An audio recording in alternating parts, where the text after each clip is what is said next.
started right on time. Welcome to this year's Carlsberger Charters lecture. It is such an honor for me and a privilege and a pleasure to introduce Dr. David Berliner. I'm going to be quick because he asked me to be quick, and because you want to hear him and not me. But let me just say that it's just somebody, like in academia, some very often seldomly say, you have a fan for him, you're a fan. But I've been a fan of David's for a very long time. He is Regents Professor Emeritus at Arizona State University. During his career, he's taught at many universities. I'm not going to name them all. I want to say a few things. He is a member of the National Academy of Education, which is probably our highest honor in this field, the International Education Academy, and a fellow of the Center for the Advanced Study in the Behavioral Sciences. He was president of the American Educational Research Association and president of Division 15 of the American Psychological Association.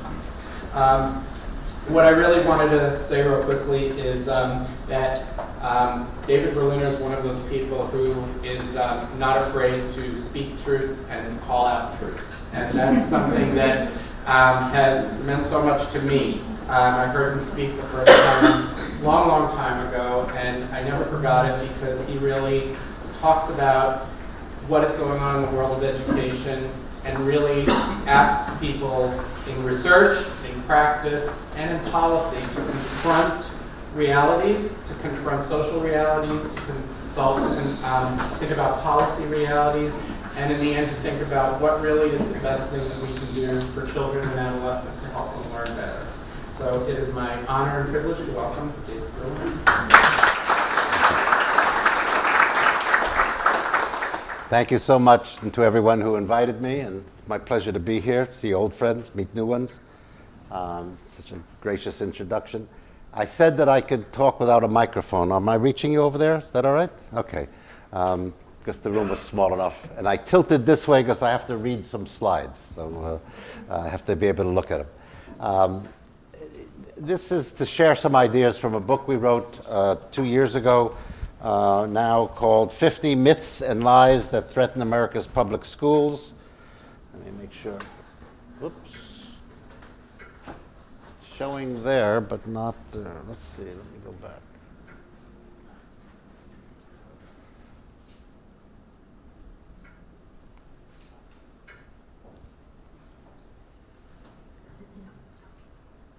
There we are. Okay, I should be able to do it now. There. Okay. That's the book Gene Glass and I wrote with 19 of our students, which was fun to do. We used the Al Franken model. If you don't know that, Al Franken decided to leave comedy and join a bigger comedy show, The Senate. And he wanted to write a book, and he thought he better have his facts checked. So he hired about 7 Harvard doctoral students and said, I'll pay you tuition, you check everything that I'm saying. I want to say these things, but I want to be right. And so we went to a batch of students and said, here's what we want to say, make sure we're right, and you do some of it.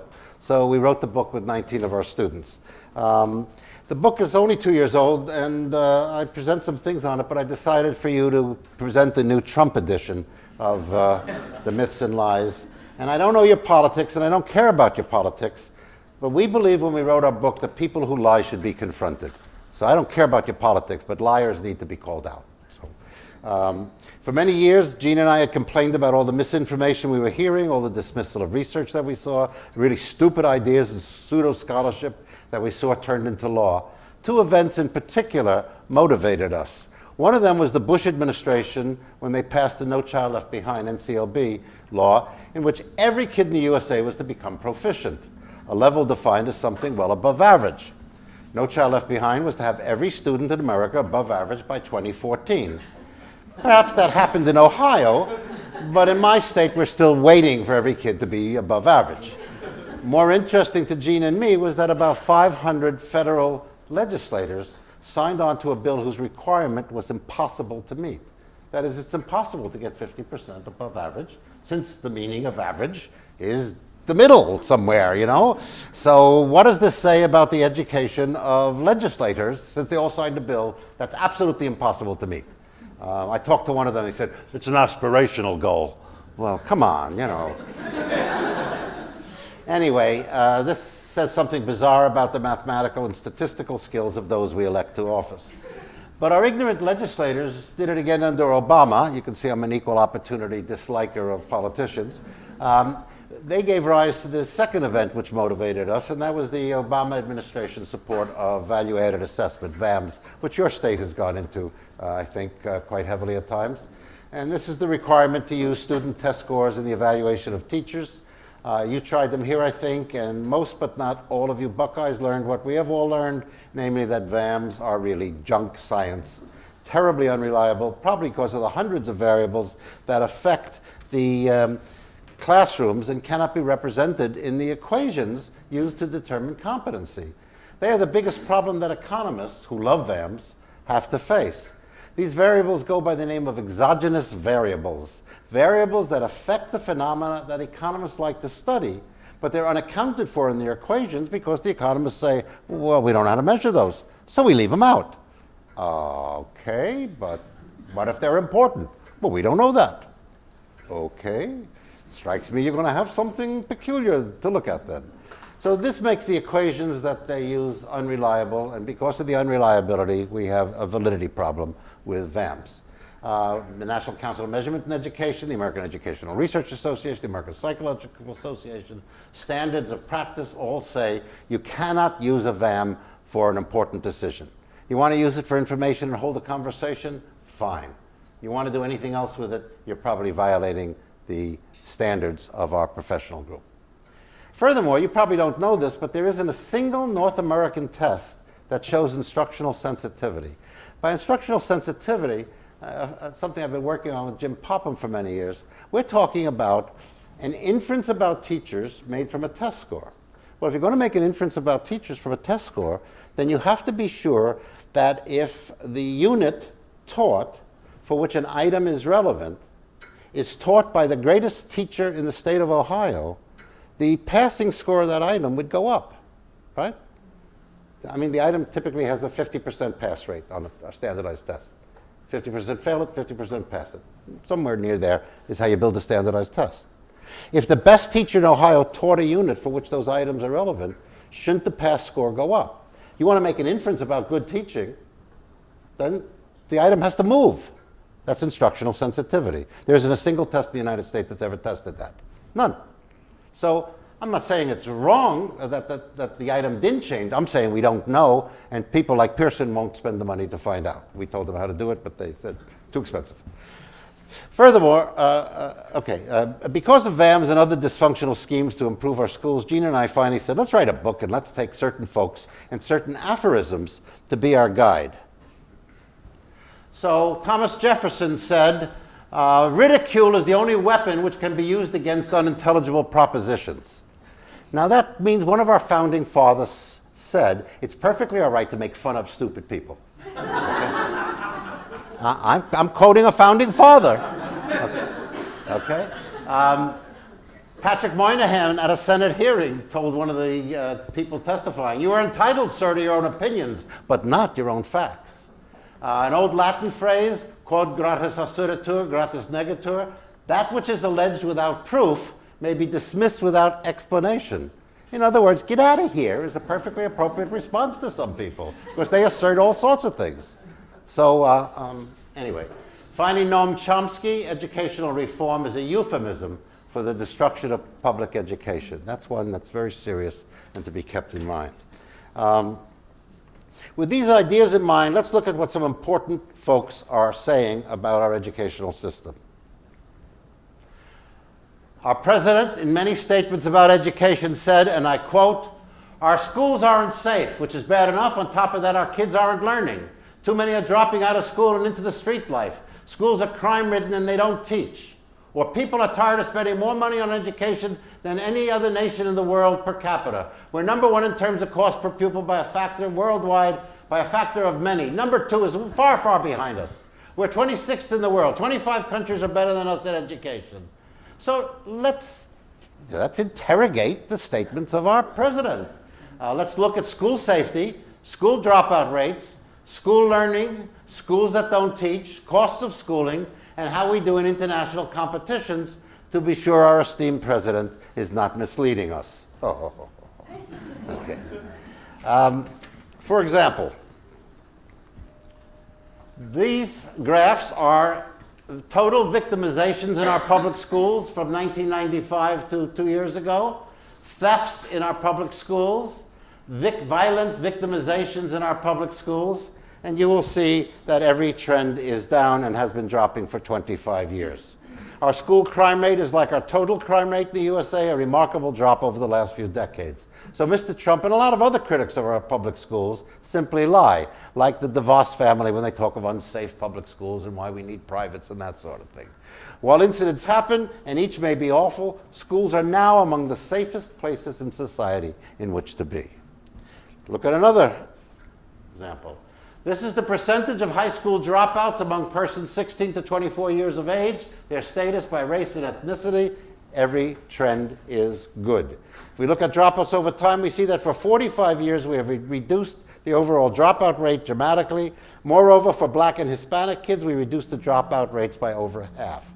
So although we do have a dropout problem, since any dropout is a cause for worry, it isn't quite what Mr. Trump suggests. He and a lot of other critics of our public schools do not tell the whole story.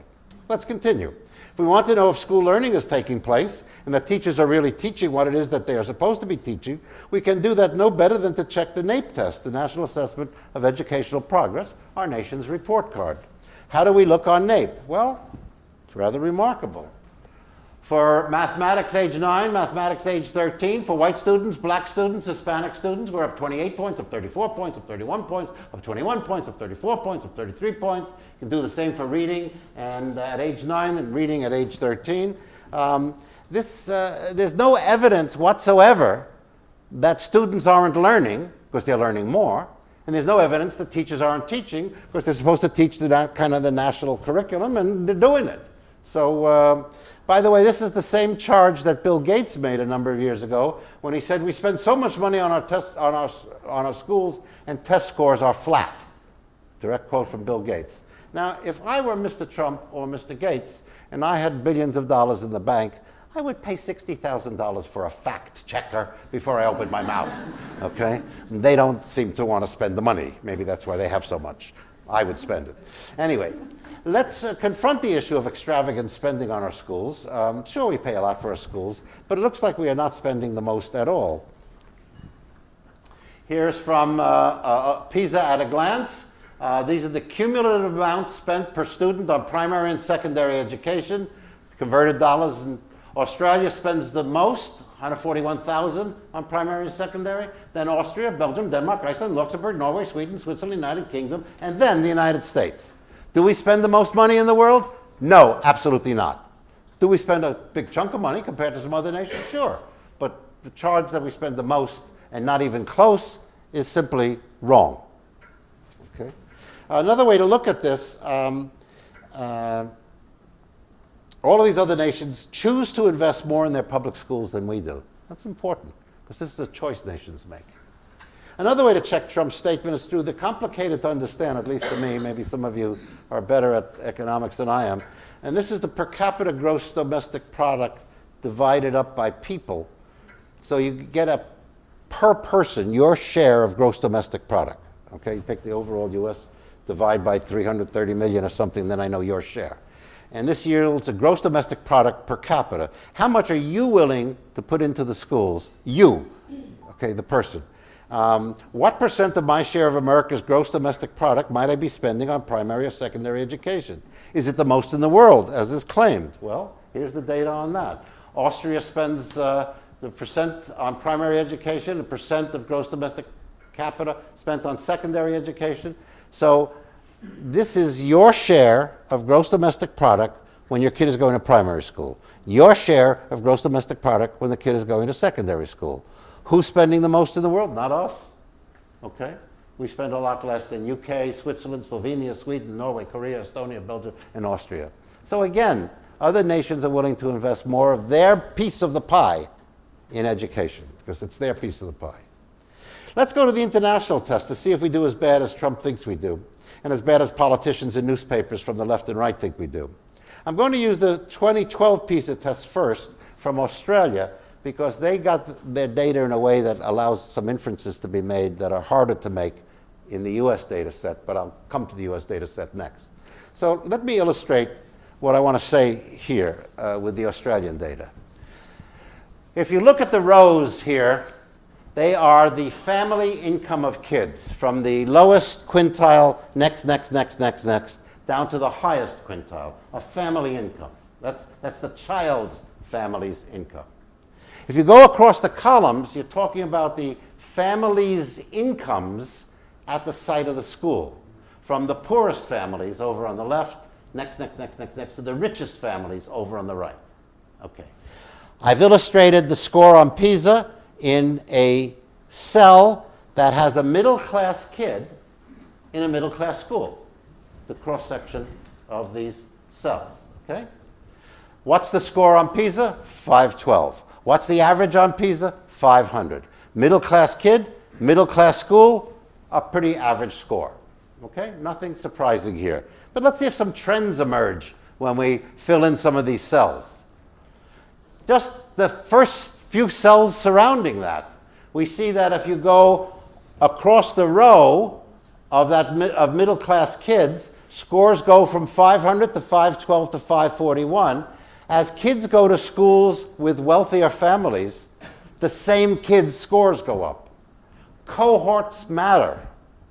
And for those of you who know the Coleman Report, you may not know that a reanalysis of the Coleman Report, done many years later using modern statistical techniques, found that Coleman overemphasized family and neighborhood and underemphasized the cohort you go to school with. Okay? Cohorts matter. That's just what you're seeing here. Let's go, let's see, I skipped one? Oh, okay. Oh, if you go down that middle column, these are middle-class families, and the income of the kid determines the score, even though they're in a school for middle-class families. Okay? So family income matters. Families in the school matter. Both of those you're seeing here. And that's just in the adjacent cells. Let's go to the full, almost full. If you go down that middle column, you see a score going from low-income child to high-income child in a middle-class school, and it goes from 471 to 501 to 512 to 531 to 550. That's a huge difference depending upon the child's family income in a middle-class school. Let's go the other way. If you're talking about a middle-class kid and the kind of cohort they go to school with, from low income to high income, you're talking about scores that go 496, 500, 512, 541, 558. Huge difference by who you go to school with. So your family income matters, the school you go to matters. What I want to point out to you is what cell 11 and cell 55 tell us about inequalities in America, but this was Australia. I'll get to America next. In cell 11, poor kids in a school that serves poor people score 455. Cell 55, wealthy kids in a school that serves wealthy families score 607. You're talking about huge gaps in science, math, reading. Patterns are the same. You're talking about kids in cell 11 maybe never meeting the kids in cell 55 unless they become their servants eventually. This is the gap we're talking about here, okay, and it's huge, okay? Now, America doesn't break its data up quite that way, but I want to make sure you understand the pattern's probably exactly the same. Here's science scores for students in schools. The top row are the under 10% of the students eligible for free and reduced lunch. That's our wealthiest public schools. Go down to the bottom. These are 75% of more of the students eligible. These are our poorest schools. And again, the score difference, 446, 553, 100 points, tells you the same story, okay? But let me give you a little more of it because the newspapers love to say what the average mean score is, which hides all the data that we work so hard to get. In science, American Asian kids averaged 525, above the scores for kids in Hong Kong and well above Korea. Our Asians beat up Asian Asians. Well, it's something to be proud of. I mean, the Asian culture is a study culture, and in the American schools, they even do better than the Asians in Asia, who are getting after-school schools all the time. And our Asian kids are probably in the newspaper club, they're in the debate teams, they're doing American things, and they're still coming out ahead. Okay, it's a rather remarkable achievement. Our white kids even scored higher than American Asian kids. They averaged 531. They beat Korea and Hong Kong. And as a separate group, white American 15-year-olds would have ranked 4th in the world of science. Now, newspapers don't tell you that. They tell you, oh, we ranked 27th in the world.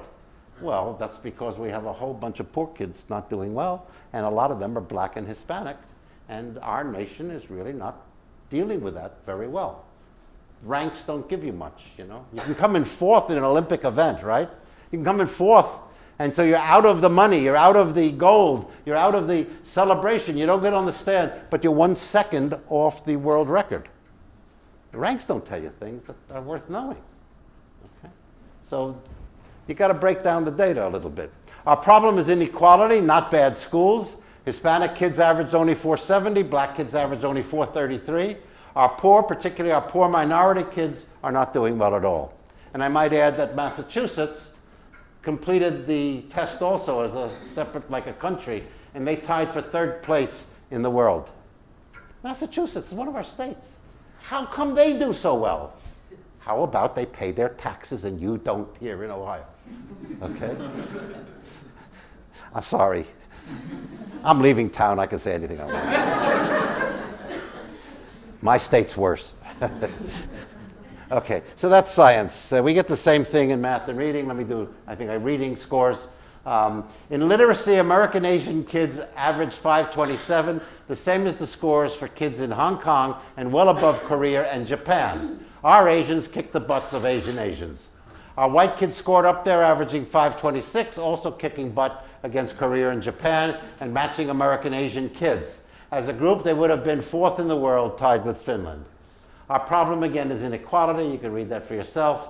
Remember that averages are misleading. They cover up the great success and the awful failure of our public schools. Okay? So that's what has to be kept in mind. Okay.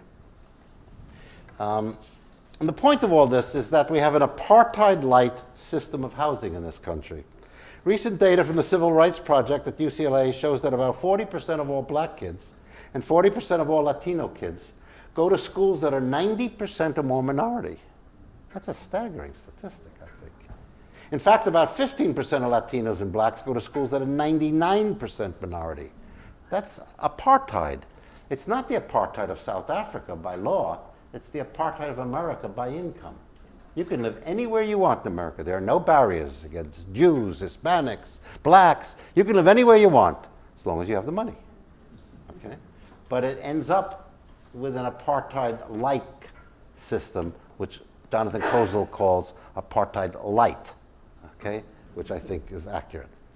Who you go to school with, as I said, matters a lot, and we have neighborhood schools, particularly at the elementary level. So the first 6, 7, 8 grades, you're going to school with other poor kids or other rich kids, and you learn the values of other poor kids and other rich kids rather than something else. Okay. So who you go to school with matters a lot. Let me demonstrate this in a different way.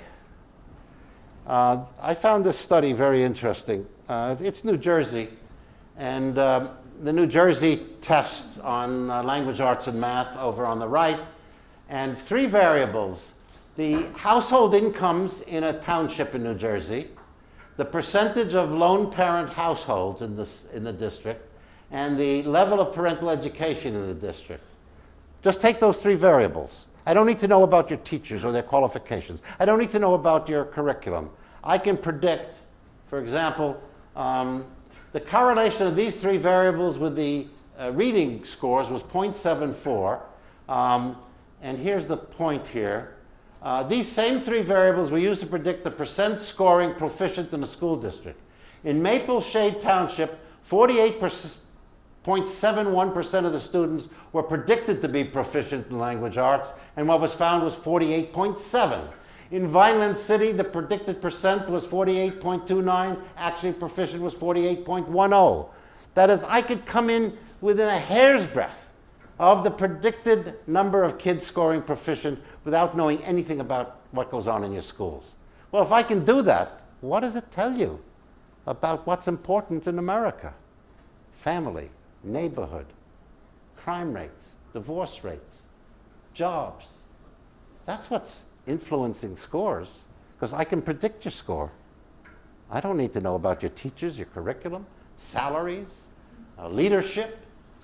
It's all secondary to the way people live.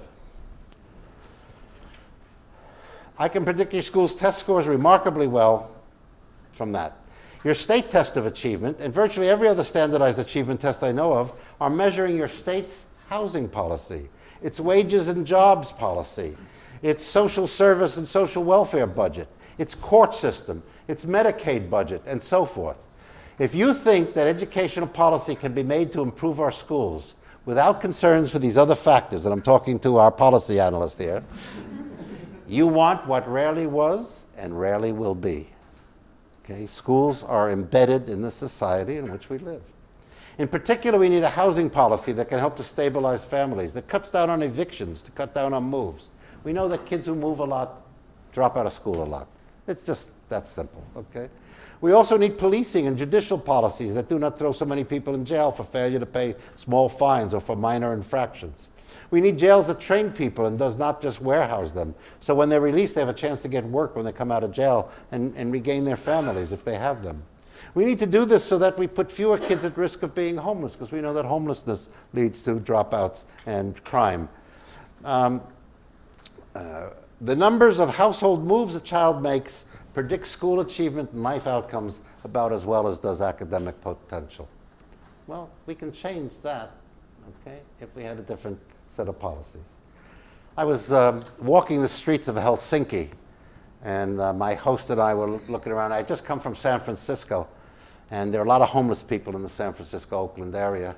And I'm looking around Helsinki, and I don't see any. And I said to my host, Jarkko, where are your homeless people? He says, what do you mean? I said, well, homeless people, you know, where are they? He says, I don't know what you mean. And you know, when you're talking to a foreign person, you raise your voice and speak more slowly. Jarkko, where are the homeless people? And he says, I don't know what your problem is. I said, well, what happens to your homeless people? He said, we get them homes. I mean, I'm stunned. What a solution. I mean, other nations deal differently than we do with issues like that. I want to make a comment here. I don't want to discourage any teachers or administrators among you. Teachers do touch eternity one kid at a time. They don't touch test scores as easily, but they change lives, even history. Remember that Alexander the Great's teacher was Aristotle, and that did change the world. I have witnessed that great teachers in great schools do exist. We all should marvel at them and learn from them what we can. But those kinds of teachers are hard to find, and those kinds of schools don't replicate easily. So while I am happy to say that demography isn't always destiny, it is equally true that poor kids in poor neighborhoods have little chance to get a great education and make it out of those neighborhoods. In fact, the great teachers in schools we see are actually used against us by people in politics. We hear all the time, if they can do it, why can't you? Well, it's hard, that's why. I mean, Donald Trump found out that health care is complicated. Well, I mean, these people don't know that changing schools, changing lives of kids is complicated. It's just not simple. And some manage to do it, and we applaud them. This is the problem, though, for policy, for you. It's the problem of making policy by exception. Let me tell you what I mean by that. Within 1 mile of this campus, I can find an 85-year-old person smoking a pack of cigarettes a day. Should I take the label off? It's an exception. Within 1 mile of this campus, I'm sure there's somebody drinking half a bottle of Jim Beam every day. Should I tell people that drinking half a bottle of Jim Beam is good for you? They're 85 years old. There's probably even one smoking and drinking Jim Beam. The question for us is not the exceptions. The rules are correct. Smoking and drinking that much will kill you. Okay? So you can't make policy. We have some great teachers. We're not all like them. We have some great schools. That's a unique combination. We can't replicate that. You can't make policy based on exception. You make it on the odds. The odds are poor kids in schools that serve the poor are not going to do great no matter how hard the teachers try. Okay? So that's what I want to get across. Exceptions exist, but you can't make policy on that basis. With that in mind, let me go on to other myths and lies for our era. For example, there's the belief that our middling average performance on PISA and the poor performance of some other nations on PISA dooms every one of these nations to third world status in the future. This is based on projections by the well-known economist Eric Hanushek, which I talked to some of you about, and his co-authors. He took the correlational data and made the reasonable causal claim, though from correlational data, that increases in PISA scores would yield untold billions for nations. He said that unless we in the USA improved our standing on international tests, our nation is doomed. Fire the bad teachers, he urges. And here's why he said that. These are the data along the abscissa, our scores on PISA tests, which he centered around 0. On the ordinate, our growth in the economy, which he centered at 0. And what you see is a very strong relationship. 60% of the variance in growth in the economy can be explained by growth in PISA scores. Reasonable conclusion. If you do better on PISA, your nation will thrive. If you do worse on PISA, expect to go to hell. You know, Eric and his colleagues were making very strong claims about this. You'll notice at the top I have 1960 to 2000. This is from the first time the international test started and the economies of the nation in the year 2000. And it's a believable argument, but it's nonsense. We have some obvious data that you all know about that should caution you about the overall claim. For example, overall, the US doesn't do very well on PISA, but still has a remarkably good economy. Well, that challenges Eric right off the bat. Japan does great on the international tests, and yet it's just coming out of a 20-year-long depression. Again, that should have warned people that this has got a little set of problems. But I'll tell you how to really put this notion to sleep. Use a different time frame. Instead of 1960 to 2000, let's go to 1995 to 2014. Hardly any relationship at all. It just fades, it's gone, okay? Variance explained, 12%.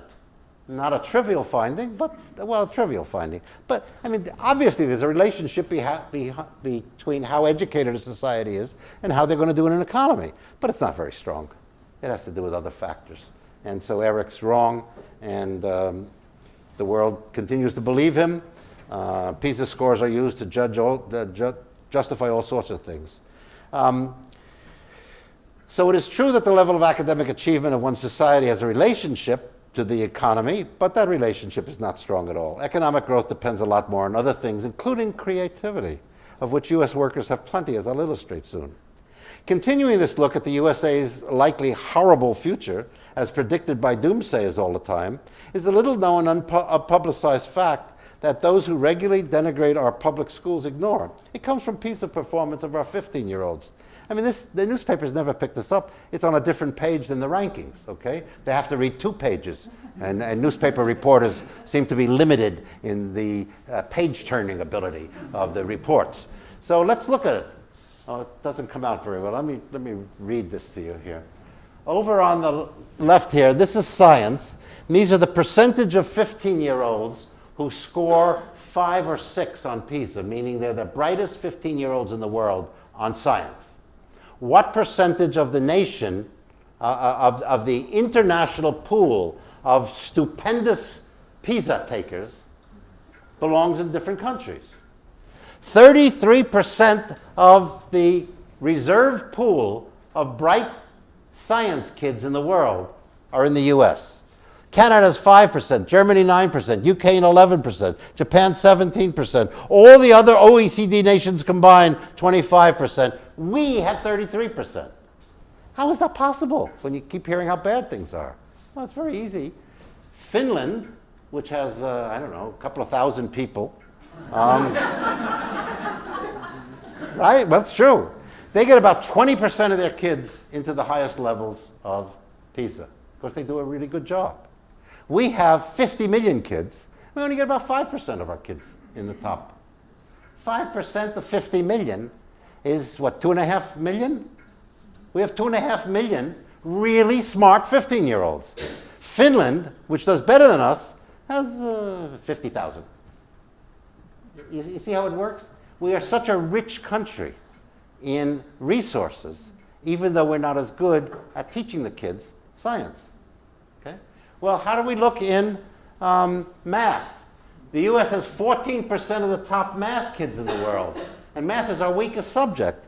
And that's matched only by Korea's got 16%, Japan 15%, but we're right up with them. All the other OECD countries get 28%, and these people want to migrate to the US and contribute to our economy if Mr. Trump would let them in. Okay? So we have we're lucky. We're a blessed nation. In literacy, we have 33%, 1/3 of the world's most literate 15-year-olds live in the US. Literacy, of course, is the basic skill for math and science. So you just don't get this from the newspapers when they talk about how good our schools are or how bad our schools are. So anyway, certainly too many of our 15-year-olds do not do as well as those in some other nations when we look at achievement tests. But let's ask a different question. How do our 35-year-olds do in international competition? Let's stop with the 15-year-olds. Remember, PISA is supposed to predict. I mean, PISA is not about curriculum, okay? PISA is a prediction system. How do our 35-year-olds look? Let's say in creative entrepreneurship. Well, 132 countries were assessed and ranked by researchers associated with the Imperial College and other places. The #1 country in the world on global entrepreneurship was, ta-da, the USA. No newspaper I know of carried this report. The Economist did and Wall Street Journal did. But my Arizona Republic was so busy bashing the schools it didn't have time to talk about this. The authors in the 2014 competition, which we also won, this is the 2016, I updated it, but the 2014 competition, which we won, said, quote, entrepreneurship plays a crucial role in the US economy, and as a result, policy initiatives are created to encourage entrepreneurial behavior.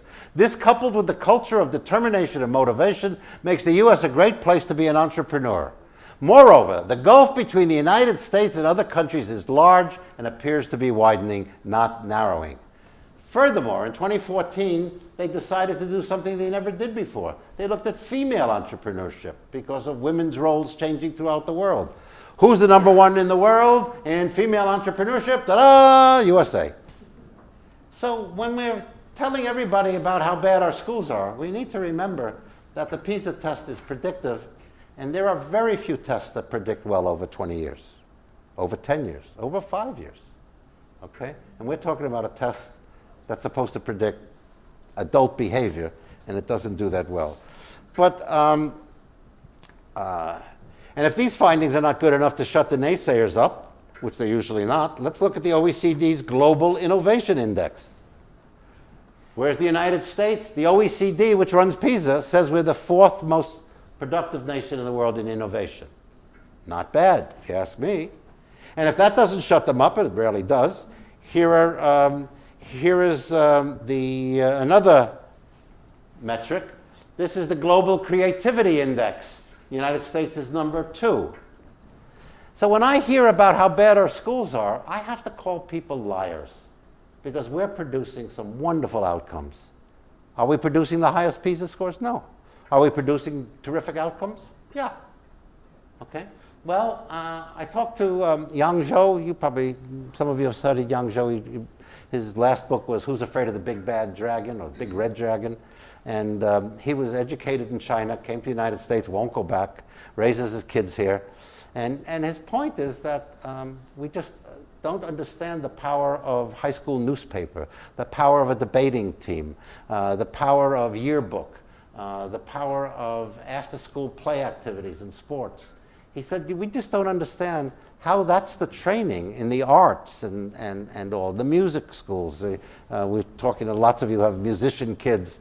They're going to school. They'll do their math if you ask them, but they're going to school because they want to go to the music class, okay? What it turns out is that's the basis for actually remarkable adult achievement in the United States.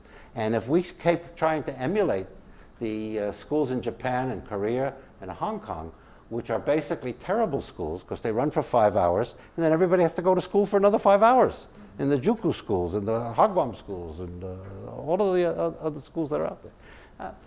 We have a system we underestimate its stupendous nature, and we're getting good outcomes, even if we're not getting 15-year-olds competing well.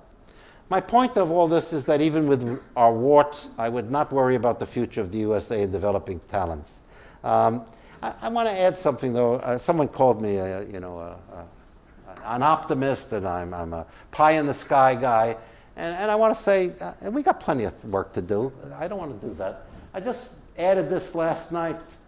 All I want to do is show you, when you control for PISA scores and TIMSS scores, and you control by the poverty levels of countries, the USA is right smack even. We are the average country for scores on tests when you control for poverty. That also means that Lithuania, Italy, England, Hungary, Korea, Slovenia, they're doing better than us when you control for poverty. So we have a long way to go.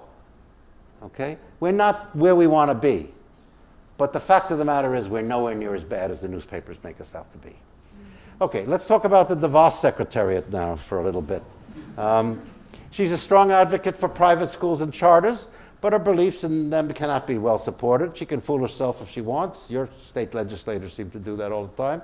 And she can invest her billions as she wants, but she should not fool the public. Here's what I know. If we look at tested achievement by some sectors of schooling, secular privates, non-secular privates, and public schools, and ask how they did on, let's say, NAEP fourth grade tests, you get this finding. If you look across there, you see we have Catholic schools, Lutheran schools, conservative Christian schools, other private schools, and we ask how they do on the NAEP tests. Well, the Catholic schools beat a matched public school kid by 9 points. The Lutheran schools kids would beat a matched public school kid by 10.7 points, etc. Conservative Christian schools up 4, other private schools up 11. So the private schools look better. Now, supposing you adjust by social class of the families that are attending public and private. Very simple. The Lubyanskis did this.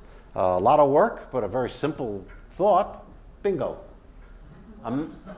The same kids in a public school do better. Those, the private school kids are doing worse, matched with a public school kid. 7 points under for Catholic schools, 4 points under for Lutheran schools, 12 points under for conservative Christian, and other private schools 5 points under. So you get 2 kids matched in social class. If the kid goes to a public school, they will actually do better than a private school. The problem is the private schools enroll more of these kids. So their mean score looks better. But are we doing our job in public education? We sure are. Okay. These findings are supported independently by Harold Wengalinsky of ETS. He determined that students enrolled in independent, secular private high schools, most types of parochial schools, and public magnet or choice schools did not perform any better than did students in traditional public high schools once you considered family background. 2 independent sources, 2 completely different people, 2 completely different political views. They reached the exact same conclusion about our schools. That's pretty powerful for me. We now know from the American Statistical Association and from my own studies that outside of school factors account for 60% of the variance we see in achievement test scores for both public and private schools. Okay, that's what's important. Teachers in these schools account for only about 10% of the variation. What do these outside of school factors look like? What are they affecting, whether you're in public or private? Well, I made a list of them. It took me only about 2 minutes. Percent of low birth weight children in the neighborhood, inadequate medical, dental, and vision care in family and neighborhood, food insecurity in family, environmental pollutants in home and neighborhood, family relations and family stress, percent of mothers at the school site that are single and or teens, percent of mothers at the school site that do not possess a high school degree, language spoken at home, blah, blah, blah, blah, blah, blah, blah. These are the exogenous variables that the economists never put in their equations. Okay? These are the out-of-school factors that are accounting for 60% of the variation we see, whether in public or private schools. Demography and sociological variables are not destiny, but they're powerful sources of influence on aggregate student achievement test scores in both public and private schools. Politicians look for easy fixes when they try to fix schools by blaming teachers and blaming the curriculum. We got the Common Core because we couldn't compete internationally, except that American Asians and white kids in advantage schools were competing beautifully with the curriculum we had. So it wasn't the curriculum at all. It was a poverty and a mistake in attribution of causation. We need to stop blaming America's teachers, as Duncan and Obama did, and now DeVos and Trump do. You can't fix many schools when typically it is not the school that is broken. Let's confront another myth we examine in our book, one that is now spread regularly by DeVos and Trump, namely that charter schools are better schools. Actually, the data are quite convincing that the majority of charter schools are no better than the matched public schools, and that there is a small set of charters performing better than the matched public schools, and an even larger set of charters performing worse than the matched public schools. The one exception to this rule is online charters. They are simply a scam. They cheat parents out of genuine educational services for their children. They cheat federal, state, and local governments out of money. The new laws that are being proposed that would allow parents to receive some sort of voucher for homeschooling using the online stuff means a big increase in birth rate, because every child I have I can get about $8,000 for if I put them on a computer. Well, it's an incentive, okay? I don't have to pay attention to my kid or what they're learning, but I'm going to get 8,000 bucks. This is bizarre public policy, if you ask me, but nobody asked me. Anyway, even traditional charter schools that supposedly perform better than their public school matches are suspect in my state of Arizona, and here's why. Let me show you why I have so little faith in the charter movement, particularly the private ownership, the EMOs. I mean, a district that charters a school and it's under a school board, I like the concept. Let people find a way to make a better school. Wonderful. But an EMO, an educational management organization, that's a profit-making organization stealing public money from our public schools and with no oversight, mostly. Here's what happened in Arizona. The 4 best high schools in Arizona are the Basic School in Scottsdale, the Basic School in Tucson, the Great Hearts Academy in Chandler, the Great Hearts Academy in Veritas. These were rated by U.S. News and World Report as 4 of the top 10 high schools in America and the 4 best in Arizona. Okay? Terrific charter schools. Let's ask some questions about them. The percent of students on free and reduced lunch statewide in Arizona is 35%. How many of them do these wonderful high schools serve? Somehow, by lottery, they didn't find their way into these schools. Oh, it's too bad. The schools are there for them. Okay. Let's look at some other data. What percentage of students who are English language learners do we have statewide? 7.5%. What percent of them found their way into these wonderful high schools? 0, 0, 0, 0. These schools are skimming and creaming and finding ways not to bring those kids in, or if the kids come into school, 6 weeks later they call the parents and said, your little Johnny or Juan is not doing well here, and we think the best place for that student is somewhere else. It's just unfair. And then to hold, then you look at the scores at the end of the year, it's unfair. What else do we know about them? The percent of students on IEPs, 12% statewide. Look at what they have. The largest is 3%. The rest are 1% or under 1% on IEPs. They don't take special ed kids either, unless it's an easy special ed kid, in which case they'll take the money. On percent of students who are not white, statewide 43%. In every one of these cases, much more white kids than non-white kids. But that's not all of the problem we have with DeVos's love of charters. Here's also stuff from these same schools. I'll just illustrate 2. On the top is the basic school, Scottsdale. They had 146 kids in the 6th grade. but they graduated 21. Oh, I can look real good too if I throw out the kids I don't like. In fact, I never met a teacher who said she couldn't do better if she could throw out 2 kids, and she wanted to pick the 2 kids. Okay? This is just unfair. Then the basis advertises, 99% of our kids go on to college. Well, if you threw out everybody else, it's not hard to get data like that. Okay? The other school is the Great Hearts in Chandler. At one point, they had 113 kids enrolled in 8th grade. They graduated a little better, 45 of them. But they lost all the kids by graduation that were hard to teach. So I have very little faith that the charter movement, particularly the EMO charters, are going to save American education. What do I got? I want to end up soon. Glass and I also noted that the whole country has gone STEM crazy. Your state, like every other state, wants to develop STEM graduates. But neither DeVos nor Arne Duncan, neither Obama nor Trump knows that there's something called the Bureau of Labor Statistics. It's an executive branch agency. It's run by the White House, and nobody ever seems to walk in their doors. Because if you looked at the Bureau of Labor Statistics, you learned something very interesting that all the manufacturers deny. You learned, for example, that there are 277,000 STEM vacancies per year in the US, and that's the good news. You got a kid going into the STEM field, there's 250,000 jobs every year. That's nice to know. Well, but let me add something that the Bureau of Labor Statistics tells us. There are 252,000 STEM bachelor's degree recipients every year. There's 80,000 STEM master's degree recipients every year. There's 20,000 STEM PhD recipients, 40,000 STEM associate degree recipients, 50,000 H-1B visa holders come in every year with STEM skills. And I just got to ask if anyone in the government can add. Because when I add, we have 442,000 new STEM graduates a year for 277,000 jobs a year, which is a surplus of 165,000 a year. I don't make this stuff up, okay? It comes from the Bureau of Labor Statistics.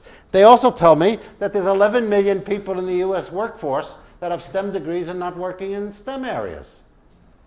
This is just, I don't know how to say it. The US News and World Report said, and I'm quoting, all credible research finds the same evidence about the STEM workforce. Ample supply, stagnant wages, and by industry accounts, thousands of applicants for any advertised job.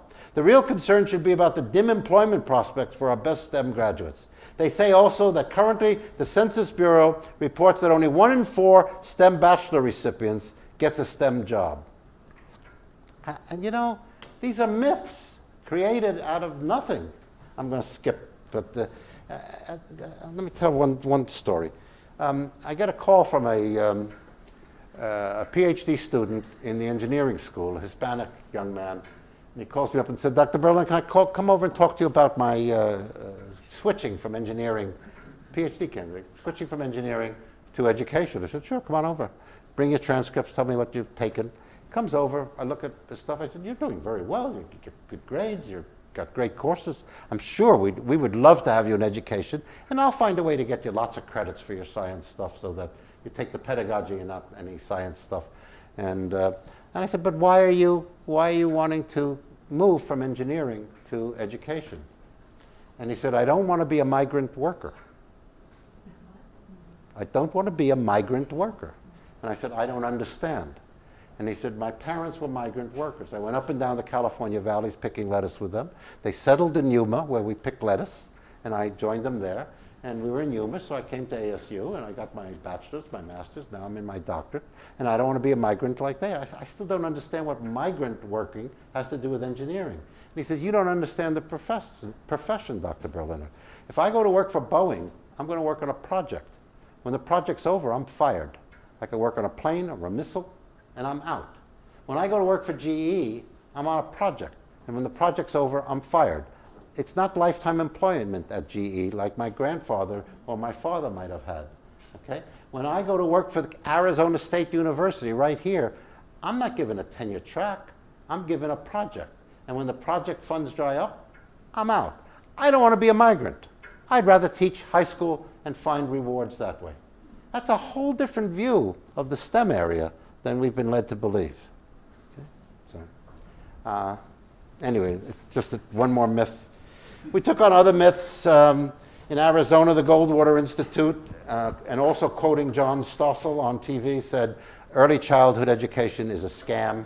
It has no value. Well, Nobel laureates seem to refute that and tell us that we get back $7 or $9 for every dollar invested in early childhood education, though you have to wait 20 years. Okay?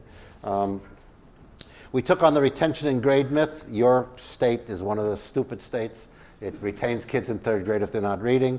I went to my chief state school officer and I said, you're going to spend $8,000 extra on this kid retaining them. He said, yes. He says, he's not reading. I said, why don't you spend $4,000 a year for summer school and during fourth grade, a tutor, instead of leaving the kids back? It's the same $8,000, but it'll work. That's what middle class people do. My grandson was failing third grade. They were going to leave him back. We got a tutor. He passed third grade. This is not rocket science, you know. So I told my chief state school officer, and he said, no, we can't do that. We have to let them know that they're not working hard enough. It's this crazy belief that when a kid's not doing well, they're not putting out their best efforts. And it's a punishment system. In my state, they call giving the kid the gift of time, a euphemism. One of my professors at ASU took a list of horrible events and asked kids who had been left back, being left back, which events are like being left back? The winners were going blind and losing a parent. That's the gift of time. So anyway, your state does it too. We took on the homework myth. One of you worked with, what's his name, Harris Cooper? You worked with Harris Cooper, so you know about homework. You know, homework in elementary school is usually just busy work to keep the kid away from the TV. It has very little value. Junior high, a little more. High school homework has effects on achievement. But we give lots and lots of homework for kids. And I would rather give kids projects to do. It's something useful than homework. But anyway, anyway. So let me wind down. I find a lot wrong with the conclusion of many who argue that our schools are no good and the United States will perish. I'm old, I've heard it all before. First the Russians were going to beat us, but they haven't. Then the Japanese were going to beat us, but they didn't. Now the Chinese are going to beat us, but China has about 500 million people living on a few dollars a day, and they're surely not going to be competitive with us for many, many years. I've heard this all before. My generation was told we could not compete. We were lazy, we were coddled, we couldn't read. The book Why Johnny Can't Read, still selling, came out when I was in high school. We liked rock and roll, meaning we had the temerity to bring black music into white households. We were found to be impolite, we smoked marijuana, and on and on and on.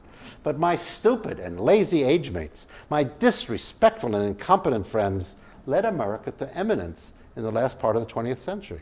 It's a century called by most nations the American century. So it was led by my incompetent age mates. All this youth and school bashing I see around me is galling and so repetitive. It's been going on, by the way, from 500 BC, when Socrates roamed the streets of Athens, telling everyone that Athens will fall because youth were disrespectful. Youth didn't know the history of Athens. They weren't learning enough, and Athens would fall. Socrates went around telling everybody the world is doomed, and 500 years later Athens fell. It was a little late, but he got it right eventually, you know. But this is just a repetitive thing. I hang out with old people. All they do is complain about youth and their medical problems. It's just, you know, I'm tired of it. Let's also keep in mind that Chinese and Korean childhoods are nightmares by my standards. If anyone in the USA wants to raise a Chinese-style or Korean-style student, they're free to do so. And it's true that those students really do well in the American schools. There are tiger moms, and they do have effects on their kids. But we in the USA have a different view of child that is quite different than the ones that prevail in other countries. We go bonkers over the Super Bowl. We actually want our kids to engage in swimming, tennis, field hockey, baseball. On weekends, we don't mind if our kids watch some TV or play with their friends or hang out with the family. The majority of us don't expect our kids to rush into their homework after school. And we approve of teen dances, and heavens, we even expect some of these kids to date. Oh my God. Most of us even think it might actually be harmful if our kids studied all the time, which is a completely different mindset than some other nations. With our widespread beliefs about how childhood and youth should be spent, we in the USA will never, never, never, never compete well with the students of some other nations. We need to get over it. We need to take pride that a typical childhood in our nation does not include 5 hours of after-school study for examinations. We need to take pride in the public schools, which enroll 90% of our kids and give rise to adults that are the most creative entrepreneurs in the world. The whole world agrees that we have built an innovative and creative society. Our shame is that not all our 15-year-olds are going to end up as part of our nation's remarkable set of successful adults. Success for poor people in general, and poor Black and Latinos in particular, has gotten harder to achieve recently. Let me show you that because it suggests what needs changing. This is, I think, one of the most important graphs of our times. It has to do with the gap between a kid at the 90th percentile in family income, whose family is at the 90th percentile, and a kid whose family is at the 10th percentile in income, and what's the standard deviation gap in an achievement test score between them. Rich kids always do better than poor kids. The question is, what's the gap? Okay? In 1945, the gap was about 6/10 of a standard deviation. Rich kids over poor kids. Okay? Look at the graph. It's now 1.25 standard deviations. The gap between rich and poor kids, there's hardly any overlap in the curves anymore. Okay? That's scary. How does that happen? Well, here's the amount spent of enrichment spending on children. Used to be $3,000 a year by a top decile family versus $800 a year by a bottom decile family. A gap. But look what's happened. The gap is now huge. $7,000, $8,000 a year compared to the same $800 a year. That means my daughter sends her kids to the museum in the summer for 4 weeks of paleontology and stuff I never heard of. But the kids getting enrichment, and poorer kids are not. And it's that sort of difference. And this one, which saddens me because of the talent loss that this country is going through. These are the lowest scoring high-income students right here. These are the top decile kids in income. The lowest scoring of them is graduating college at the same rate as the highest scoring low-income kids. What a waste of talent we're talking about here. Okay? The Hispanic and Black talent pools that we're not tapping into. So that's the stuff that worries me most. Our society needs changing much more than do our schools. I only wish that our president and secretary understood that. Too many school reformers that they admire want to profit from our schools, running them for private gain and not for the public good, which is what should be on every educator's mind. So thank you for inviting me. Not every school reformer is our friend. Thanks for inviting me.